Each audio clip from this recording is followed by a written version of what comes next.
Hello दोस्तों, आज आपको संस्कृत का लेसन प्लान बनाने की पूरी विधि समझाई जाएगी। तो पूरा प्लान मेरे साथ आराम से देखिएगा, एक एक पॉइंट बड़े आराम से आपको समझाया जाएगा। और इस प्लान को, इस वीडियो को, इस चैप्टर को पूरा देखने, सुनने, समझने के बाद आप संस्कृत के किसी भी पाठ का, गद्य का, पद्य का प्लान बनाने के खुद लायक हो जाएंगे, अपने आप प्लान बनाएंगे। तो मैं आपको इस तरह से समझाई देता हूं। बस अभी इस पाठ में, इस वीडियो में मुझे आपको संस्कृत नहीं पढ़ानी है, केवल ये बताऊंगा कि ये प्लान कैसे बनाया जाता है। यही आपका उद्देश्य है, इसीलिए आपने इस वीडियो को खोला है। तो चलिएगा, डेट डाल देंगे यहां पर। विषय संस्कृत और उपविषय गद्यम, और प्रकरण है आश्रम। कक्षा 8 का है ये प्लान, और पीरियड जो भी हो, तीसरा, चौथा, पांचवा, और अवधि 40 मिनट की है इसमें। विद्यालय का नाम यहां पर लिखेंगे आप। अब आता है इसका सामान्य उद्देश्य। तो सामान्य उद्देश्य जो होते हैं हमारे संस्कृत और गद्य से संबंधित होते हैं। तो इसके लिए जो पाठ एक दिया होगा, संस्कृत शिक्षण की जो किताब जो भी आपके पास हो, उसमें एक गद्यम शिक्षणम नाम से चैप्टर दिया हुआ है, उसको पढ़िएगा। उसमें बहुत सारे ये लिखे हुए हैं। मैं तो यहाँ पे आपको 2-3 दिखा रहा हूं, वहां पे आपको कई सारे मिल जाएंगे, तो वहां से भी आप नोट कर सकते हैं। ये संस्कृत और गद्य पढ़ने से बालकों में क्या विकास होगा, आपको वह यहाँ पर देखना है। तो इसमें क्या करना है, तो इसका पहला उद्देश्य है, जो सामान्य उद्देश्य है, उसके अंतर्गत आपको चाहे बुक में से लिखिए, चाहे यहाँ से लिखिएगा कि छात्रेषु संस्कृत भाषा प्रति रुच्यानुरागोत्पादनम करणम। दूसरा है संस्कृत गद्यस्य भावः संक्षिप्त रूपेण अवबोधनस्य क्षमताया विकासम करणीयम्। तृतीयम संस्कृत गद्यम शुद्ध रूपेण पठितुम क्षमतायाः विकासम करणम। अब आते हैं इसके विशिष्ट उद्देश्य पर। विशिष्ट उद्देश्य जो होते हैं ये प्रकरण से संबंधित होते हैं, जिस पाठ को आप पढ़ाने जा रहे हैं। तो इसमें है छात्रस्य प्राचीन संस्कृतिः ज्ञानम ददातुम। दूसरा है प्राचीन समये छात्राः जीवन शैली परिचितम करणम। और तीसरा है आश्रमः दिनचर्या परिचितम करणम। तो आश्रम की दिनचर्या से भी परिचित बच्चे हो जाएंगे, ये सब चीजें। अब आता है इसका टीचिंग एड में क्या करना है। तो कक्षा उपयोगी सामान्य उपकरणानि। फिर उसके बाद इसका पूर्व ज्ञान, छात्राः आश्रमः इति विषये पूर्व ज्ञानम धारयन्ति। छात्र आश्रम जैसे विषय से संबंधित पूर्व ज्ञान रखते हैं, पूर्व ज्ञान धारण करते हैं। अब इसके प्रस्तावना प्रश्न देखिएगा। तो प्रस्तावना प्रश्न जो होते हैं वो पाठ से पहले के बच्चों के पूर्व ज्ञान से संबंधित होते हैं। तो ये पहला प्रश्न देखिएगा, प्रस्तुत चार्टे कस्य चित्रम अस्ति।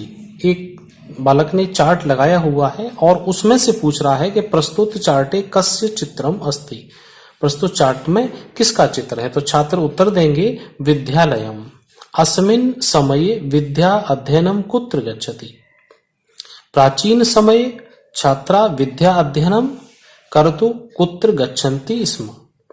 तो बच्चे जवाब देंगे आश्रम में। पुराने समय में क्या था, आश्रम ही तो था। आश्रम विषये यूयम किम जाननीयत। छात्र निरुत्तर हो जाते हैं यहाँ पर।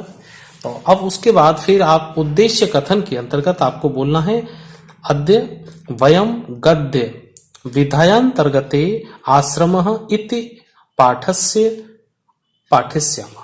ठीक है, इस तरह से यहां पर प्रस्तुतिकरण आएगा। प्रस्तुत पाठस्य एकस्याम अनुवृत्त्याम पठिष्यते। एक ही अनुवृत्ति में पूरे पाठ को पढ़ाया जाएगा। तो ये यहां तक पहला पेज है। और अगले पेज के लिए फिर आप आगे चलते हैं अगले पेज पर। अब ये दूसरे पेज पर ये दोनों पेज एक साथ चलेंगे, इनमें एक साथ ही प्लान बनेगा। तो पहला जो पाठ्य वस्तु आती है आदर्श वाचनम। तो इसमें अस्माकम से लेकर चरंती तक ये पूरा पाठ का संकेत दिया हुआ है, कहां से कहां तक आपको पढ़ना है। फिर इसके उद्देश्य, क्या उद्देश्य है इस पाठ को पढ़ने से, इस पाठ से बच्चों को क्या ज्ञान मिलेगा। इसलिए यहाँ पर आपको 1, 2 या 3 पॉइंट लिखने हैं। तो पहला पॉइंट ये लिखा, दूसरा ये हुआ, और तीसरा ये है कि छात्रा विषय वस्तुनः श्रुत्वा अर्थ ग्रहीतुम शक्ष्यन्ति।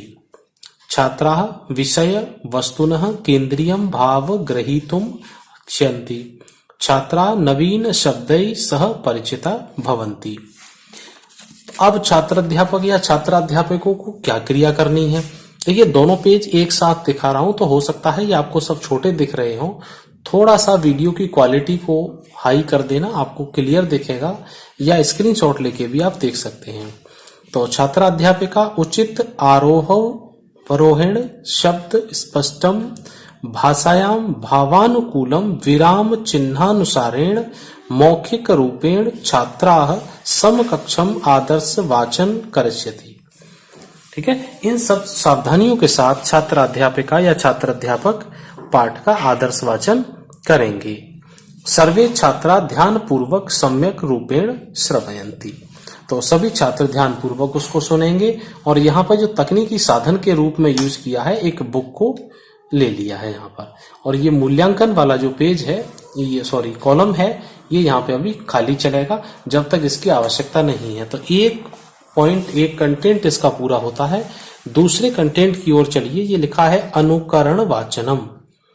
तो अनुकरण वाचन के अंतर्गत क्या करना है कि छात्राध्यापक ने जो पढ़ा है उसी को बच्चे पढ़ेंगे, छात्र पढ़ेंगे। छात्रेषु कौशलस्य विकासम करणम छात्राः ध्यवन्नो वर्तन्या च भेदनम कर्तुम इच्छन्ति। छात्राध्यापिका क्रमशः कतिपयान् छात्रान् अनुकरणं वाचनार्थ आदेशं दृश्यति। ये छात्राध्यापिका अनुकरण वाचन करने के लिए छात्रों को आदेश देगी। छात्रा शुद्धोच्चारण पूर्वकम उचित आरोह अवरोह पूर्वकम भावानुकूल अनुकरण वाचनम करिष्यन्ति। तो बच्चे इसको आरोह अवरोह के नियमानुसार वाचन करेंगे। यहाँ पर भी पाठ्य पुस्तक को लगाना है। ठीक है, और यहाँ पर जो आएगा वो वाचन विधि रहेगी, वाचनम विधि, और इधर भी वाचनम विधि। अब तीसरा पॉइंट आता है इसका, बड़े आराम से ध्यान से समझिएगा। प्लान बनाने में ये कौन कौन सा पॉइंट क्यों और कहां और क्या करना है, बस ये मैं आपको समझा रहा हूं, इस चीज पे फोकस रखें। उच्चारणम संशोधन। उच्चारणम संशोधन का मतलब है कि जो चीज बच्चे ने कुछ गलत उच्चारण कर दिया है उसका शुद्ध उच्चारण छात्राध्यापक या छात्राध्यापिका के द्वारा कराया जाएगा। छात्राः उच्चारणस्य क्षमतायाः विकासम करणम। तो छात्राध्यापिका श्याम पट्टे कठिन शब्दानां लिखित्वा तेषां शुद्धो उच्चारणं स्वयं कृत्वा तदंतरम छात्रस्य मुखेभ्यं शब्दानां वाचनम करिष्यन्ति। तो यहाँ उसका एक एक शब्द का पूरा ड्रिल करना है आपको अच्छी तरह से। ठीक है, तो जैसे ये दिया है प धन रे धन व धन या धन प धन ता धन सी धन त। तो इस तरह से आपको यहाँ पे करना है। और इसी तरह से दूसरे शब्दों का हो जाएगा। तो इसका हो जाएगा परिस्याप्ता सीत, और आगे वर्तन्या, और ये मूल्यांकन वाला कॉलम खाली रहेगा। इसलिए ये 3 शब्दों का किया है विश्लेषण। आप 4 का 5 का कर सकते हैं अगर आपके पेज में और जगह हो तो। अब चलिए आगे फिर पेज पे चलते हैं अगले पर। अगले पेज पर देखिए बोध प्रश्न। अब बोध प्रश्न करने हैं। बोध प्रश्न क्यों करने हैं कि इतने में से बालकों ने अभी तक क्या सीखा है उसके बारे में उनको जानना है। तो अवबोधन क्षमतायाः विकासम करणम, और दूसरा है ये छात्रेषु ज्ञानस्य आकलनम करणम। 2 यहाँ पर हमने उद्देश्य लिखे हैं। तो छात्राध्यापिका छात्रेभ्यम अवबोधनात्मक प्रश्नाः पृच्छन्ति, छात्राः समुचित उत्तरम दास्यन्ति। अब यहाँ पे 2-3 प्रश्न यहाँ पे पूछ लेने हैं बालकों से। प्रस्तुत पाठस्य शीर्षकम किम अस्ति। पाठ का शीर्षक क्या है, इस तरह से संबंधित 2-3 यहाँ पर प्रश्न डाल दीजिए। और यहाँ पर प्रश्नोत्तर प्रविधि हो जाएगा।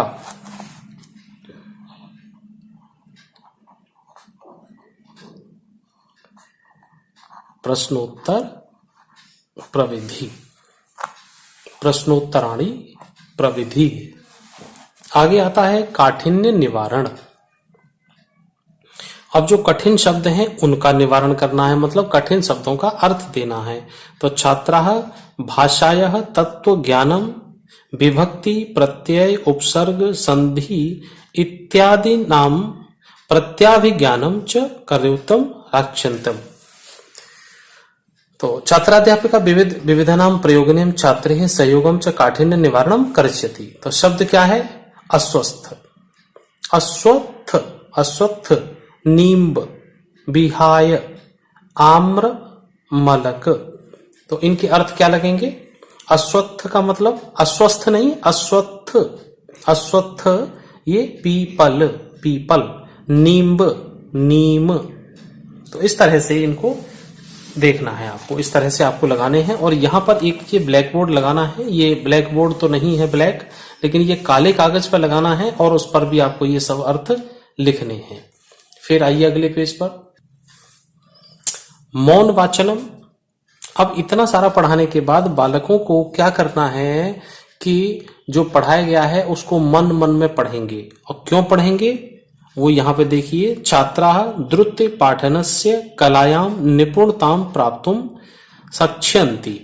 तो उसमें बच्चे जो हैं अपनी दक्षता हासिल करेंगे। द्रुत पाठ में मतलब जल्दी जल्दी पढ़ेंगे उसको। छात्राध्यापिका छात्रा मौन वाचनम आदेशम दास्यति। तो सर्वे छात्रा ओष्ठ कंपनेन बिना मौन वाचनम करिष्यन्ति।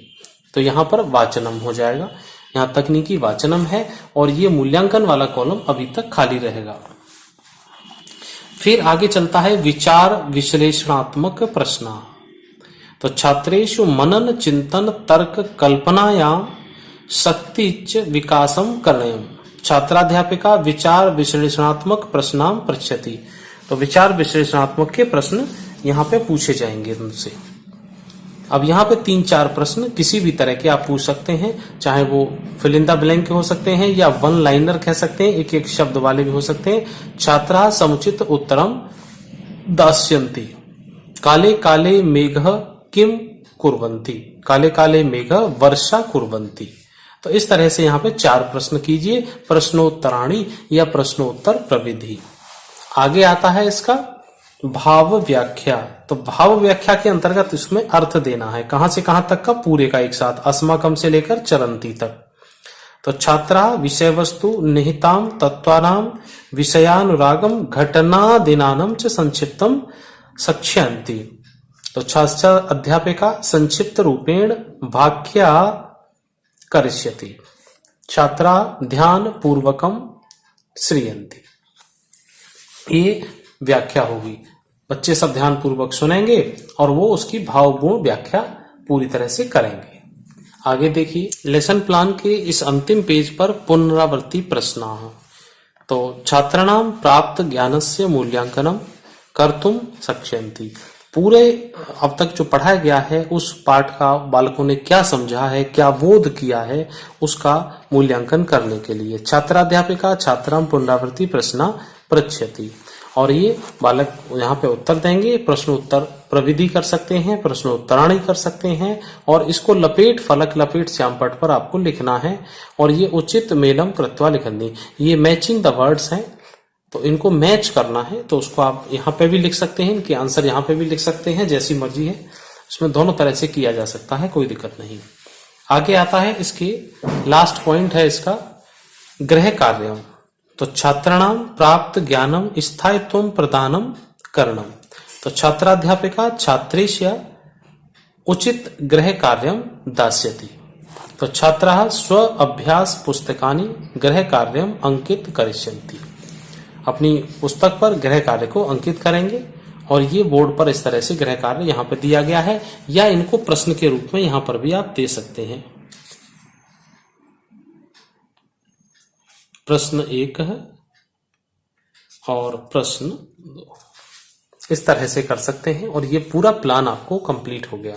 किसी को ना समझ में आया हो दोबारा प्लान देख लेना। मैंने इसमें आपको संस्कृत नहीं पढ़ाया है, इस प्लान में कहां कहां कौन सा पॉइंट किस तरह से लगाया जाना है, क्या क्या क्रम से पढ़ाना है, क्या क्या क्रम से लिखना है, कहां कहां क्या लिखना है, बस मैंने आपको इतना बताने का प्रयास किया है। अगर आपको समझ आ गया हो, और फिर मिलते हैं आपको किसी नई वीडियो के साथ। ओके छात्र।